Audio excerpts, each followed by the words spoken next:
Now, a 14-year-old girl is battling life-threatening complications after 5 men defiled and attempted killing her at the Nkawkaw New Lorry Station in the Ashanti region. Her assailants also strangled her after the act and she became unconscious. They dumped her in a stream afterwards. The girl, a school dropout, survived with walking difficulties and has since been bleeding. Meanwhile, the Nkawkaw Divisional Command has arrested 2 suspects who have confessed to the crime but are pleading for leniency. Ohemin Terrier has more.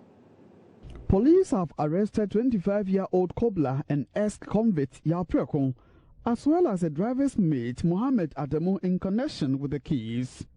Police have also launched a manhunt for 3 other accomplices identified as Junior, Audu and Safo. Both Adamu and Preko have been speaking to Insura News few days after an Nkawkaw Magistrate Court remanded them into police custody on defilement and conspiracy to commit crime charges. Despite the 2 pleading for leniency, they say they were never satisfied sexually from that incident. The 2 suspects narrated a plan to kill their victim and dump her body in the Trado stream. I was attending to nature school at the news station. The people were already in the act near the river, and I joined them. It was this man who asked me to kill her after the sexual act. Though I resisted initially, I strangled her until she became unconscious and left her in the stream. I was not the last person to have sex with her. I was in fact the 3rd. I remember the girl pleading with us to stop, but we didn't stop. But immediately I finished my turn, I left her with the other boys. I can't really tell how many minutes I spent with her. Honestly, I wish I had another chance because I was not satisfied. I did not experience ejaculation during the encounter, so I did not enjoy it fully. It's because the guys joined in whilst I was in the act. The victim was, however, saved by a good Samaritan. Doctors at the Holy Family Hospital treated and administered some HIV, pregnancy, and hepatitis preventive treatment. They say the victim's hymen was absent. Her grandmother has been looking for support to treat other complications arising from the incident. She tells Insura News her daughter's condition keeps deteriorating.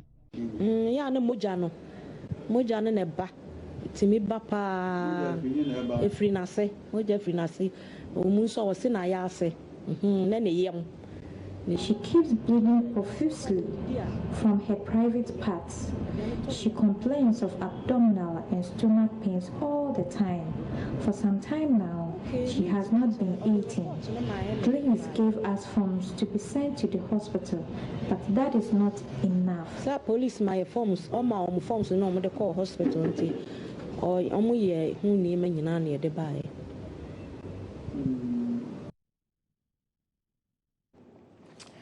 Elsewhere, an Accra Magistrate Court has adjourned to March 22 the Mawako assault case, where a restaurant manager is alleged to have shoved the face of a caterer into blended pepper. Defense lawyer Augustine Safweje, who took over an hour to cross-examine the victim when the case was called on Monday, says he will work to expose the inconsistencies in the victim's account to free his client of the assault charges leveled against him. Matilda Wimbaga was in court for us. Victim of the alleged assault at Mawako restaurant has explained how her Ghanaian-born Lebanese supervisor, Jihad Chaban, allegedly assaulted her. Evelyn Boachi had said her face was shoved in pepper and other ingredients.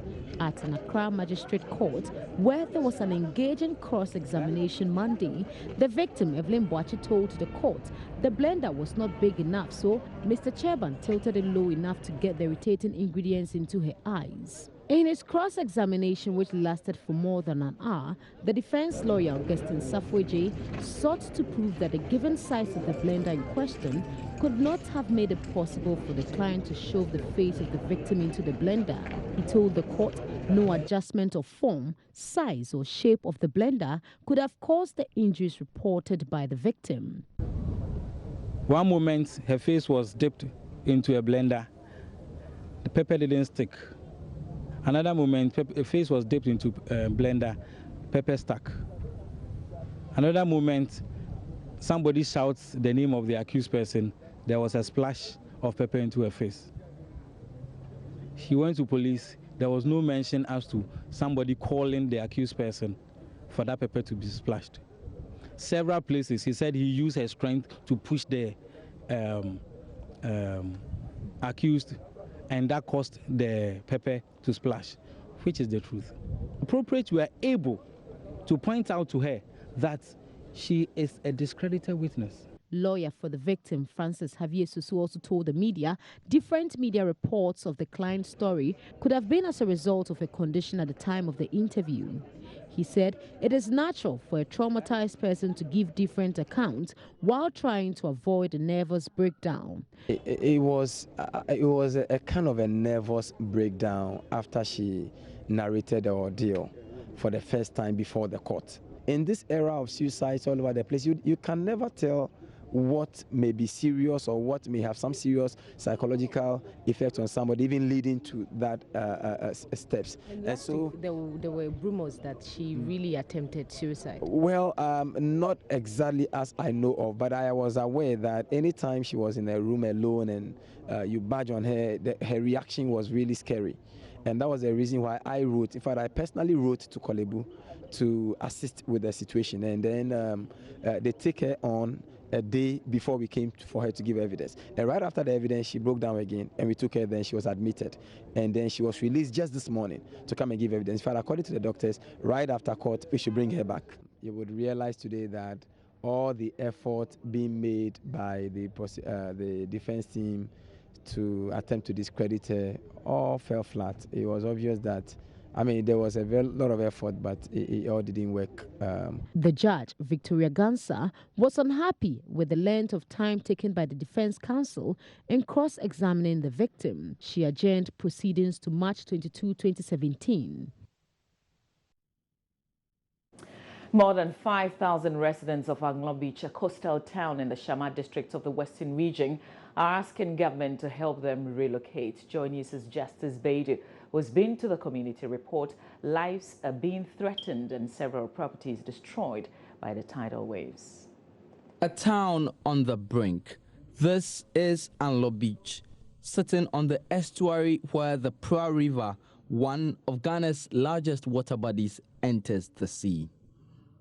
A riverine town with a beautiful landscape from the outside, but inside, the very things that makes this town stand out are taking livelihoods away.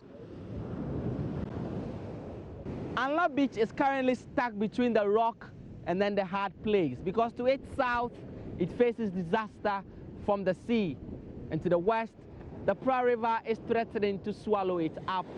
Less than 10 years ago, this whole place that I'm currently standing was home to some of the residents here. Now it's filled by the waves from the sea. The truth is that nobody here knows what would happen in the next decade. This is a familiar place for 55-year-old Aku Baya. A decade ago, she lived here with her family. But as marauding sea waves swept through Nkawkaw Beach's coastline, things fell apart for her and her family. Ajiji ta shapo varemi nya kaka wejinyo kaka emuchinyo nyeraka so nyama valio ta nyeraka kwe akwotola apama rakunu blani no nyewom ata jinyolia nyekonu akwojido awonu chianu ano mlimya nyano nyoji eja jinyo magalio so fo magalio ta nu blani ko van nyewom la chakuya varemi ta. They have been cutting down the mangroves, which has a lot of impact on the community, because these mangrove trees help reduce the impact of flooding. And as you can see, the community, there is a tributary just lying behind the community, and the wetland aspect too is there. So if there is much rainfall, the community gets easily flooded. And some of these mangrove trees help to reduce the impact. But as a result of them cutting down the mangroves for their source of livelihood as firewood, has resulted in flooding, which has helped increase the environmental degradation of this community. Aku is just one of many community members here with a similar story, according to community leader Simon Atiatome. When it's high tide at the sea, people have to move to the other places. Places that is not authorized to occupy by the people. Now people have started occupying that place. Now we are young to move to the high ground because we don't know what is going to happen in the future.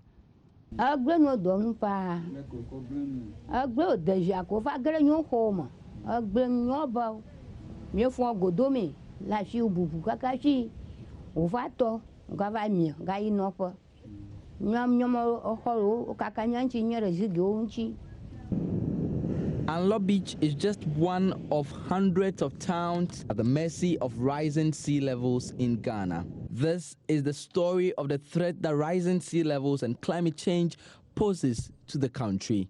Statistics are hard to find on the devastation that erosion is causing to Ghana's coastline, but it's thought that between 1.5 and 3 meters of land are lost every year. For the hundreds of residents in Anlo Beach and the several other thousands of Ghanaians now at risk of being wiped out through climate change, they'll be waiting to see how the country plans to deal with the looming threat. As they sit and wait, time is not on their side, not least the tide. Justice Beidou, Joy News, Anlo Beach in the Western region.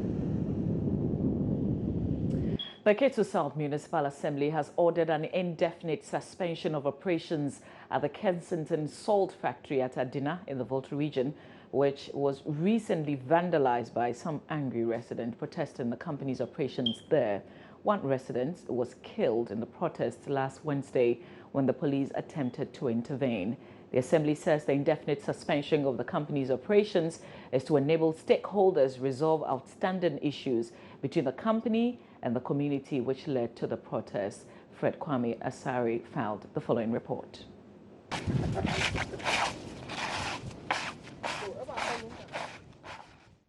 Almost every resident in Adina engages in salt production, since it is the immediate economic activity in the community.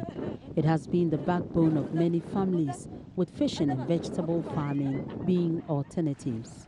However, the residents for over 5 years have lamented of being deprived of their livelihood due to the setting up of the Kensington Salt Factory, a subsidiary of Bayswater Company Limited. This had led to several protests from the residents. According to residents, since the company started operations 7 years ago, their water systems hardly produce water, while wells had dried up, even as the company prevents them from mining salt from a portion agreed to be allocated to the community. A resident, Wisdom Akolu, throws more light on the challenges of the community.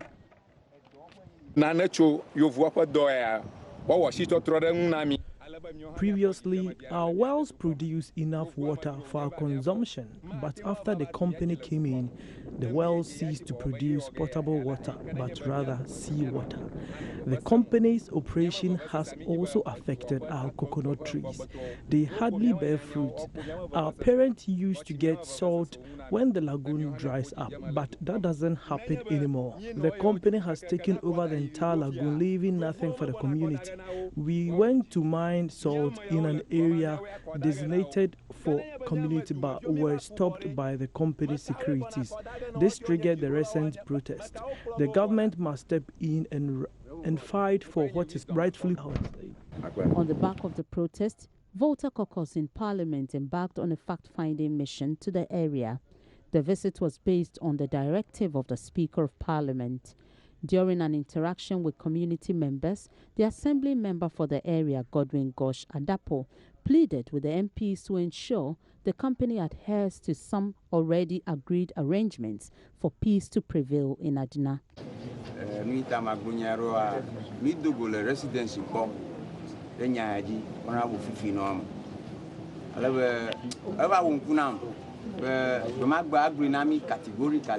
Adina would develop like Switzerland.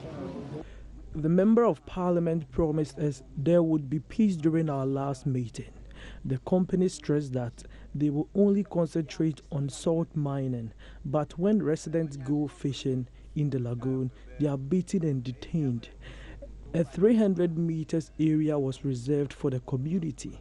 Residents went there to mine salt and were beaten by personnel from the company.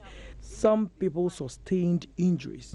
The residents attacked the factory the following day due to anger. We want the company to connect the seawater for their production works as planned.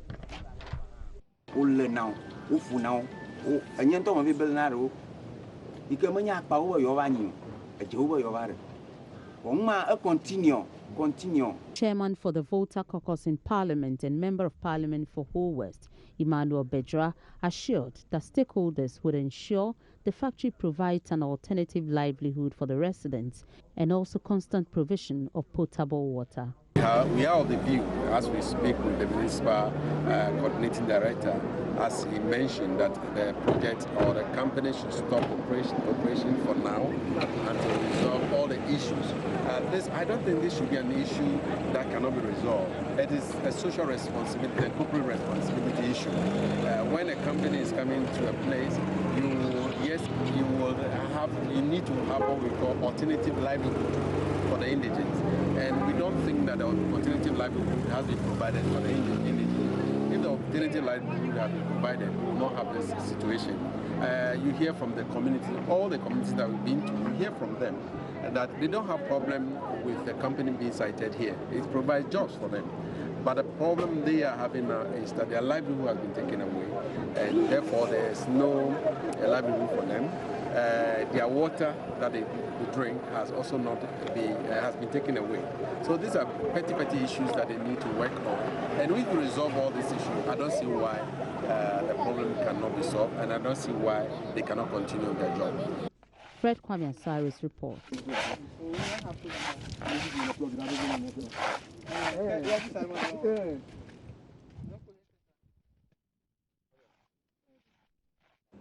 President Nkawkaw has re-echoed his commitment to fulfilling his campaign promise of providing each community in the northern belt of the country with a dam and each district with a factory. He says the provision of dams will enable community members produce food crops and vegetables all year round. This was contained in a statement read on his behalf by the Chieftaincy and Religious Affairs Minister at Tumu in the Upper West region, where Rafiq Salam reports. Paragbele Festival, like many other festivals in the Upper West region, is celebrated to thank the gods for a bumper harvest. It is also an occasion which brought together sons and daughters of the area to look into development challenges and find amicable solutions to them.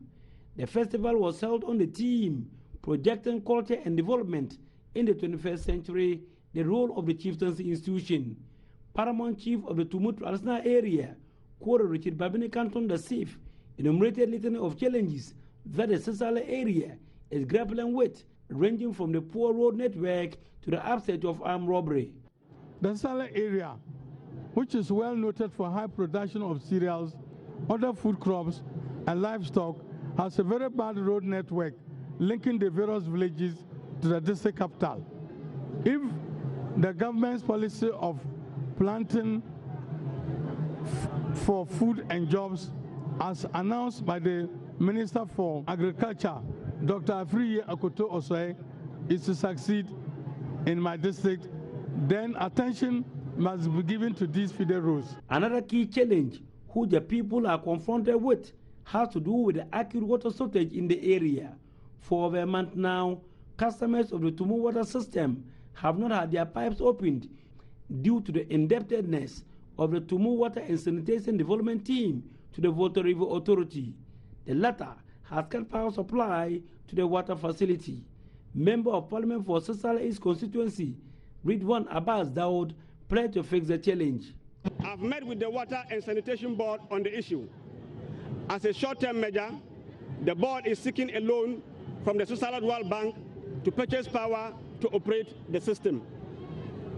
I am also in serious discussion with a Korean company as a long-term measure to solve once and for all the water problem. Reading a speech on behalf of President Nana Akufo-Addo, Chieftaincy and Religious Affairs Minister Samuel Kofi Jamase assured the people that He was committed to his campaign promise of providing each community in the northern belt of the country with a dam. The provision of dams will enable community members produce food and vegetables all year round.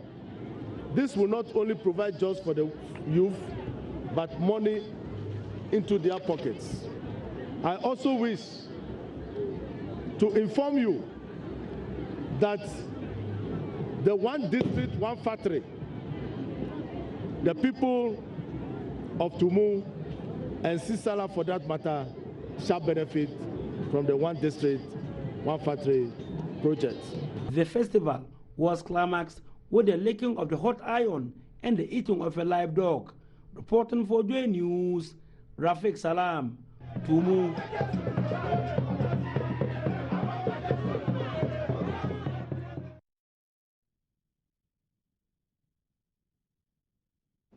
All right, that's it for the AM News. For now, we've got a lot more news when we look at the newspapers and the online portals. I've got a little surprise on the show for you, so you've got to stay.